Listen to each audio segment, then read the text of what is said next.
që edhe e keni ndëgju dhe vetë deklarimin e zotri Konjufcës me njëherë pas mbajtjes së mbledhjes së Këshillit, pra bëhet fjalë për një qeveri e cila nuk do të kërkoj marrëveshje për koalicione prej partive të tjera politike, por do të kërkoj bashkëpunim prej gjitha subjekteve politike që të dalim prej situatës e cila pa asnjë nevojë është krijuar për muaj të tërë tashmë, në mënyrë që të ecim tutje me votimin e buxhetit, me votimin e planit të rritjes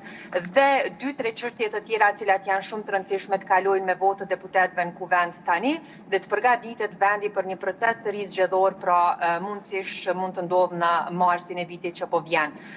Ne jemi deklaruar dhe të njëjtën kohë jemi kërkuar mbështetjen e gjithë deputetëve sepse mendoj që është shumë e rëndësishme që kësaj here të tregojmë nëse vërtet jemi ta shtyjmë përpara dhe më tej bllokadën dhe krizën që në fakt është krijuar prej këtyre deputetëve të partive opozitare, të cilët pa ndonjë arsye kanë mbajtur situatën në këtë gjendje në cilën gjendemi aktualisht. Edhe kemi rastin që me anë të votës të dëshmojmë që jemi për t'i dhënë fund kësaj situate dhe që fundja parsore për secilin prej nesh që jemi deputet të zgjedhur me votë në Kuvendin e Republikës Kosovës është interesi jonë shtetënor, interesi ynë qytetar. Nëse kjo është e vërtetë, atëherë besoj që deputetët duhet të ngrisin dorën në seancën e radhës që do të ftohet për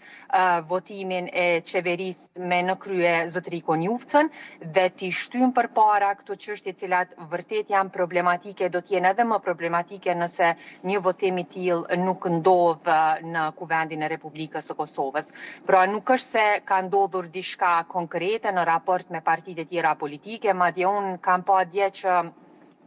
ende pa u kry mbledhja e Këshillit të Përgjithshëm të Lëvizjes Vetëvendosje, kemi pas qëndrime të ndryshme të deputetëve të partive opozitare, e qëndrime të tjera të partive, disa partive opozitare, pasi që edhe u bë zyrtare se mandatari ynë i ri do të jetë zotri Konjufca, por mendoj që kjo nuk i ndihmon situatës, mendoj që kjo nuk shërben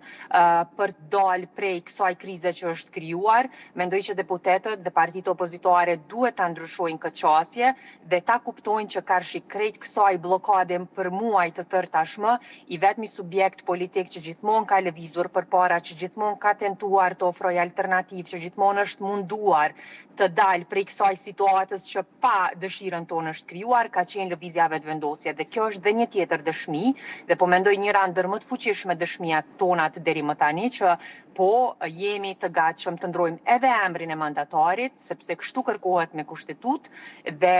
të ecim përpara, sepse për ne para së gjithash dhe para çfarë do lloj interesi tjetër është në pyetje interesi i shtetit dhe i qytetarëve tonë. Zonja Kryeviu Iseni, si do të arrihet ky bashkëpunim për të cilin po flisni, duke qenë se gjatë ditës së djeshme menjëherë pasi keni propozuar Glau Konjufcën si mandatar, ka pasur reagime të ashpra të quaj nga partitë e opozitës, të cilat thanë se kjo po bëhet vetëm sa për të fituar kohë dhe se të njëjtat kanë kërkuar që të ketë zgjedhje. Të prera kanë qenë në këtë vendim dhe për këtë